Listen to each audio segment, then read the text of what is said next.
सभी साथियों को मेरा नमस्कार। स्वागत है आप सबका आज 1 फरवरी के इंडियन एक्सप्रेस एनालिसिस में। आइए शुरू करते हैं आज का एक्सप्रेस एनालिसिस बिना किसी देरी के। तो पहले पेज पे खबर आती है president address to the session.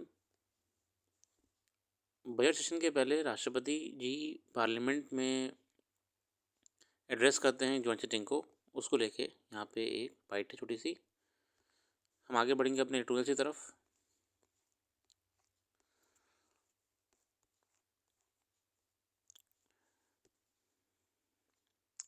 अब जैसे हम जानते हैं कि रीको सर्वे आया था, तो उसको लेके बिजनेस नॉट एज यूजुअल एक आर्टिकल है। With rather uncharacteristic frankness, the Eco Survey talks about trust deficit among economic agents in the country, overcoming which could help pave the path for Vikasit Bharat. Trust is indeed a two-way street, and it's perhaps because of trust deficit that private investment cycle has not yet taken off, despite the tailwind of strong firm and bank balance sheets. The survey says, and rightly so, the wiping out of trust deficit in the country is imperative, and government agencies have to see the agenda in this regard. But only a narrow interpretation of the statement would view government agencies as limited solely to IT department, CBI, and ED. It includes the entire state apparatus. Building trust may well be the key, but the question is whether this spirit finds reflection in the budget and government's working. The Narendra Modi government has articulated the goal of Vikasit Bharat 2047, achieving would require growing at around 8% for a decade more as per the survey. अगर हम विकसित भारत अपना dream रख रहे हैं government, तो उन्हें 8% की ग्रोथ रखनी पड़ेगी लगभग लगातार 10 साल तक. There appears to be a daunting task to put this growth trajectory in perspective. The economy is expected to grow out at 6.4% year. अगर ये इंश्योर करना है कि 8% से ग्रोथ हो, तो कम से कम 6.4% हमें पर ईयर की ग्रोथ चाहिए होगी. ठीक है, एंड एवरेज अराउंड 6.5%. ठीक है, 2029 तक तो कम से कम IMF ने कहा है. But what will be the drivers of the growth? चलिए, हमने बात तो ये कह दी, 8%, 6.4% ग्रोथ होनी चाहिए. कैसे आएगी ये growth? What are the drivers of this growth? With globalization on the retreat, the survey says that domestic growth levers will be relatively more important than external ones in its coming years. This export pessimism at a time when China has registered a trade surplus of almost $1 trillion is rather odd, especially considering India's share in global trade. It reflects the Modi government approach to trade, which has been marked more by fear than hope. और ये चीज़ तो clear है ही नहीं. हम अभी इतना बुरी तरीके से इंपोर्ट कर रहे हैं चाइना से, $1 ट्रिलियन तो पार कर चुके हैं. हम क्या एक्सपोर्ट कर रहे हैं? हम आज भी वही दाल चने वगैरह जो पिछले 100 सालों से एक्सपोर्ट कर रहे हैं, वही कर रहे हैं आज भी. हम अपना कोई प्रोडक्ट वहाँ पे एक्सपोर्ट नहीं कर रहे हैं फॉरेन कंट्रीज़ में, जो बहुत ही डिमांडिंग चल रहा हो. कुछ ऑटोमोबाइल्स हैं, उसके अलावा हमारे प्रोडक्ट्स अभी भी ग्लोबल मार्केट में नहीं उतर पाए हैं. अब आप हल्दी नमकीन और इन सबको गिनेंगे तो थोड़ा वो इतना बड़ा कारोबार नहीं है. Notwithstanding, the survey argues that sustaining high growth over the next 2 decades will require a deregulation stimulus, not as a fiscal or monetary stimulus, but has mounted a strong argument for rolling back regulation significantly, or to put it bluntly, getting out of the way. There can be no quarrels with this. Excessive regulations, after all, increase costs for business, but the onus for deregulation in large measure seems to have been laid at door of the state governments. It also odd for survey to speak about simplification when there has been a little progress on reducing complexity of GST regime. अब अजीब बात है कि सर्वे खुद ही मान रहे कि deregulation करना पड़ेगा, मतलब कि लाइसेंस राज वगैरह ख़त्म करना पड़ेगा, मगर आज की तारीख में जानते हैं कि बहुत बुरी तरीके से ये बढ़ चुका है. और जिम्मेदारी यहाँ पे स्टेट गवर्नमेंट तरफ डाल दी है, ताकि खुद सेंट्रल गवर्नमेंट ने GST को इतना कॉम्प्लिकेट कर दिया है. The survey is indeed correct when it says business as usual carries a high risk of economic growth stagnation, if not economic stagnation. ये आर्टिकल थोड़ा कटाक्ष टाइप था. आगे है UCC जो उत्तराखंड में अभी इम्प्लीमेंट हो रहा है, हुआ है. Uttarakhand UCC threatens to bring state into relationships it has no place in. अब उत्तराखंड में यूनिफॉर्म सिविल कोड इम्प्लीमेंट होने के बाद से कई सारे पॉइंट्स निकल के आ रहे हैं. मैंने और आर्टिकल्स भी पढ़े, उनमें भी कई नई मुद्दे बातें पता लगी कि आप you are trying to be determining and directing what should be the lifestyle of people. आइए देखते हैं। Even before it was passed by State Assembly in Feb 24, it had been apparent to State Section 378 of the Uniform Civil Code in Uttarakhand, which has the terms of live-in relationship for those in and from the state, a solution in search for the problem. Now, 16-page form that requires, among other things, proof of previous relationships and a clearance certificate. मतलब देखिए अब आपको ना ये relationship वगैरह में आने के बाद अगर लिव इन में रहना है तो आपको सर्टिफिकेट वगैरह भरने पड़ेंगे, क्लियरेंस लेनी पड़ेगी। 16 पेज का पूरा फॉर्म है, ठीक है ना। And involves the prospect of jail term for failure to register the initiation और टर्मिनेशन ऑफ लिव रिलेशनशिप। और जब भी आप इस रिलेशनशिप में आएंगे लिव इन में, और जब भी आप छोड़ेंगे तो आपको ये कानूनी काम करना पड़ेगा। इसके अलावा इसमें कई सारे बीच में इंटरमीडिएटरीज भी बिठा दिए हैं। Along with Ram Mandir and Ayodhya and abrogation of Article 370, the UCC has been the core plank of BJP politics. In December, आगे बढ़ते हैं। Through UCC, we aim to ensure, और आफ्ताब नेवर ये कहा था सीएम साहब ने, at the inauguration of 30th National Games on Dehradun on January 28, the Prime Minister underlined the foundation principle of equality that has guided the vision of UCC and its promotes dignity of stateswomen. अब यहाँ पे government का कहना ये है कि हम इससे इंश्योर रखेंगे कि कोई भी प्रकार की गलत चीज ना हो महिलाओं के साथ। और मगर इसका जो मैं ज़्यादातर आर्टिकल्स पढ़े उसमें विरोध ही हो रहा है, ठीक है। विरोध ये हो रहा है कि इट्स अ पर्सनल ओपिनियन, ठीक है, it's a personal decision, sorry personal decision. अब there are pros and cons, but state should not intervene in everything.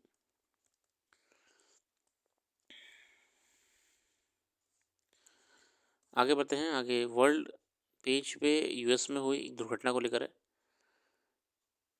अब मुद्दे वहाँ पे निकल के ये आ रहे हैं कि एक तो एटीसी स्टाफ जो है वो अंडर स्टाफ है। वही था कि एक helicopter, military helicopter take off कर रहा था और एक पैसेंजर प्लेन एंटर कर रहा था, ठीक है। उनमें हो जाती है एक्सीडेंट। उसी को लेकर यहाँ पे overwork ATC chopper on wrong pass series of failures. मतलब ये कहा जा रहा है कि पहले तो जो मिलिट्री हेलीकॉप्टर था वो गलत ट्रैजेक्टरी में जा रहा था, गलत पाथ में जा रहा था, जो उसे दिया गया था उसमें नहीं गया। इसके अलावा वहाँ पे भी आज की तारीख में यूएस में भी बड़ी जॉब क्राइसिस चल रही है, स्टाफ वगैरह कम है। ये मुद्दा भी उठाया कि जॉब क्राइसिस की वजह से आज बड़ी बड़ी काम एक एक दो लोगों पे ही आ गए हैं। उसी के बारे में बताने का प्रयास करा है। Indian workforce vulnerable to AI need robust institutions to upskill, ये चीफ इकोनॉमिक एडवाइजर साहब ने कहा है, जबकि ये QS world global skills report में भी बताया गया था। यूएस ग्लोबल स्किल्स रिपोर्ट अभी आई थी, कुछ हफ्ते पहले ही आई थी, इस हफ्ते आई थी, लास्ट वीक आई थी क्यूएस ग्लोबल स्किल्स रिपोर्ट। उसमें पूरा यूएस ने रिसर्च करके बताया हुआ है कि स्किल्स वगैरह कैसे अपग्रेड करने की ज़रूरत है अभी, और कौन सा देश कहाँ कितना पीछे रह जाएगा अगर समय रहते नहीं करा तो। Which is still below pre pandemic level while corporate profit सोड 15-year हाई। कॉर्पोरेट कंपनीज कमा रही हैं मगर एम्प्लॉयज़ को अभी भी कुछ नहीं मिल पा रहा है ढंग का। FDA approves non-opioid painkillers Suzetrine. Why is this significant? अब यूएस में जो एफडीए है उसने एक ड्रग है, पेन किलर है, उसे अप्रूव कर दी। देखते हैं क्या कहना चाह रहे हैं यहाँ पे। ओपियोइड्स क्या होते हैं? पहली बात तो opioids are class of drugs that derive from or mimic natural substances found in the opium poppy plant, ठीक है। Prescription opioids are primarily use for pain relief, ठीक है। They do so by getting attached to opioid receptors in the brain cells to release signals that block the perception of pain and boost the feeling of pleasure and euphoria. Although opioids have several benefits and are extremely effective as painkillers, they can be quite addictive too. The feeling of pleasure that results from taking an opioid can also make people want to continue experiencing those feelings. थोड़ा सा इसका नशा भी हो जाता है बाद में। How does sustained work? Pain is essentially a signal from one's body to the brain that something potentially harmful has happened or is happening to the body. दर्द वही तो होता है ना कि आपको चोट लगती है तो बॉडी को मैसेज पहुंचता है कि भैया कुछ हुआ है यहाँ पे, तो उसको आपको उस जगह को सिक्योर करने के लिए, उस जगह को हर्ट करने के लिए पेन होता है वहाँ पे। Doctor Sergio Burgess, an anesthesiologist at Stony Brook University, told CNN that several body parts are involved in the sensation of pain. First are specialized nerve endings or nociceptors, which are widely distributed across the body. Any tissue damage activates these receptors, which send electrical signals through the spinal cord to the brain, which then interprets these as pain. Unlike opioids, which numb the sensation of pain in the brain, suzetrine works by targeting pain signals before they reach the brain. This drug, what is doing is interpreting that path, so even though the tissue injury exists, the brain does not know. अभी opioids क्या होते हैं कि जो message जा रहा होता है, ठीक है ना, जैसे मान लीजिए यहाँ पे चोट लगी है और मैसेज ये कहाँ जा रहा है, ब्रेन में जा रहा है कि भैया हमें ये चोट लगी है, ब्रेन तुरंत उसे रिस्पॉन्ड करता है। ओपियोइड्स क्या करते हैं, इस रिसेप्शन को ब्लॉक कर देते हैं, तो आपको फिर अच्छा और प्लेजर वाला फीलिंग ही रहता है। Unlike opioids, which numb the sensation of pain in the brain, suzetrine works by targeting pain signals before they reach the brain. और जो suzetrine है ये यहीं से रोक लेता है. So even though tissue entity exists, the brain does not know. Since suzetrine does not produce any sensation of pleasure or euphoria, अब ये suzetrine में खास बात है कि ये pleasure और euphoria ऐसे फीलिंग नहीं क्रिएट करता है. Explore the drug could not create addiction, और इसलिए आपको इसका एडिक्शन भी नहीं हो पाएगा.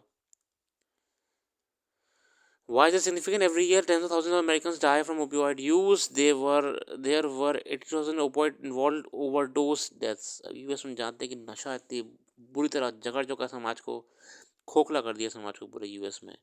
यंगस्टर्स तो एकदम बेकार हो चुके हैं यूएस के. इसलिए वहाँ की एफडी भी समझ के बचा बचा के ऐसे ड्रग्स को प्रिस्क्राइब करने के लिए अलाउ कर रही है. अगला है building blocks on life found in asteroid Bennu samples. Rock and dust samples retrieved by NASA from asteroid Bennu exhibit some of the chemical building blocks of life. According to new studies, the research provides some of the best evidence to date that such space rocks may have seeded only Earth with the raw ingredients that fostered the emergence of living organisms. NASA's robotic OSIRIS-REx spacecraft 2020 collected the samples from the near Earth asteroid. आप देखिए, हम जानते हैं कि OSIRIS REx जो mission है ये आपका मून की स्टडी करने के लिए गया हुआ है बेनू एस्ट्रॉयड पे. तो उसने बताया कि भैया अब नासा का तो ये रहता है साल में कुछ ना कुछ वैसे खबर ले ही आते हैं कि फला जगह पे जीवन रहा है या वहाँ पे जीवन रहा है. मगर मेरा ये मानना है कि मतलब मेरे मानने से कुछ नहीं होता है. इतना पैसा जो लोग स्पेस में लगा रहे हैं उन्हें थोड़ा पैसा धरती पे लगा देना चाहिए. नॉर्मल वाटर वगैरह क्लीन करिए, नदियों को साफ करवाइए. और ये दिक्कत भारत में नहीं विश्व में समय है, यूएस में भी दिक्कतें हैं बहुत सारी. देखिए यूएस की चलिए हम बात ही कर रहे हैं तो नासा इतने, देखिए स्पेस एक्सप्लोरेशन स्पेस मिशंस ठीक हैं, ऐसी कोई बात नहीं है, मगर वहाँ पे क्या ज़िंदगी तलाश है. ज़िंदगी तो आपको धरती पे दी हुई है ना.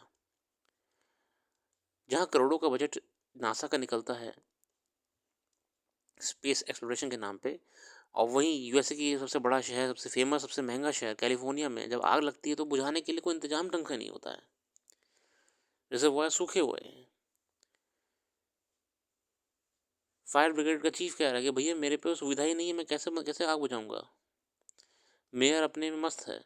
मेयर अपना घूमने को तैयार खड़ी थी, वो तो जा रही थी उल्टा अफ्रीका घूमने के लिए. गवर्नर जो कैलिफोर्निया के थे वो अपने में मस्त हैं. कोई इंतज़ाम नहीं, करोड़ों रुपए खा गए बजट के नाम पे और करा कुछ नहीं.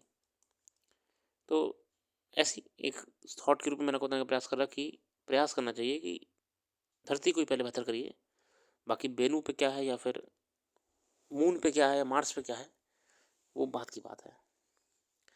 बाकी सर्वे को लेकर यहाँ पे की टेकअवेज डिस्कस करे गए हैं.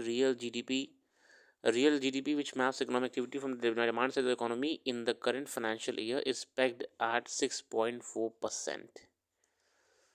और ग्रॉस वैल्यू एडेड को देखें अगर हम, the aggregate GVA surpass pre pandemic trend in first quarter of FY25 and it now hovers above the trend, the survey points out.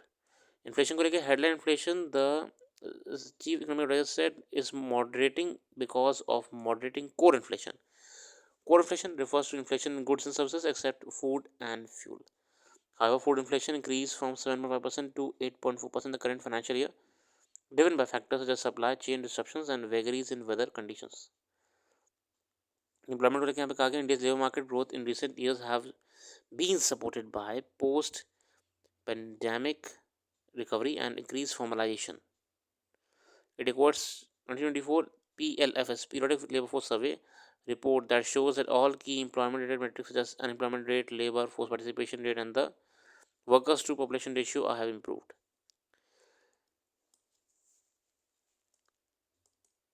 हालांकि इस सर्वे से ज़्यादातर इकोनॉमिस्ट एक्साइटेड नहीं दिख रहे हैं। फिलहाल इसी के साथ आज के लिए रखते हैं। ये पॉलिटिकल आर्टिकल आप चाहे पढ़िएगा, नहीं तो आप चाहे मत पढ़िएगा, क्योंकि आपके एग्जाम में काम नहीं आएगा। आज ही रखते हैं। अपना कीमती समय देने के लिए बहुत बहुत धन्यवाद। कल फिर आएंगे नई वीडियो के साथ। जुड़े रहिए और वेबसाइट को जरूर विजिट करिएगा, उसका लिंक डिस्क्रिप्शन में मौजूद है।